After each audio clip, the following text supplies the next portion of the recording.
કરી રહ્યા છો પાપ. ભારતીય સંસ્કૃતિમાં ધરતી એ માતા છે, નદી એ માતા છે, ખેડૂત એ જગતનો તાત છે. અને એ લોકોને તમારા 5 પૈસાના નફા માટે તમે બરબાદ કરી રહ્યા છો. વર્ષોથી લોકો મહેનત કરે છે અને તમારા પેટનું પાણી નથી હલતું. પણ લાઇટલી ન લેતા 11 દિવસ આપું છું. 11 માર્ચ 2026 થી ગ્રાઉન્ડ ઉપર ઉતરું છું. મારા શબ્દો યાદ રાખજો.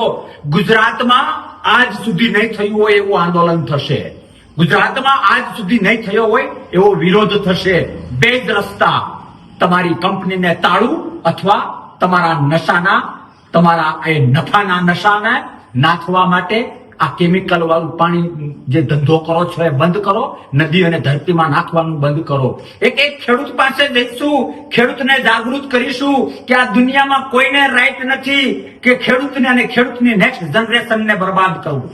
કોઈને રાઈટ નથી કે ધરતી માતાનું તળ, જે પાણીનું તળ છે એ પ્યોર પાણીમાંથી કેમિકલ બનાવવું. અરે શરમ આવવી જોઈએ. શરમ. તમારા 2 પૈસાના નશા માટે તમે 3 જિલ્લા અને 3 નદીઓને બરબાદ કરી નાખી. પાછા હટો, પાછા. બાકી એ તાકાતથી સામનો કરવામાં આવશે કે ફરજિયાત તાળા મારવા પડશે.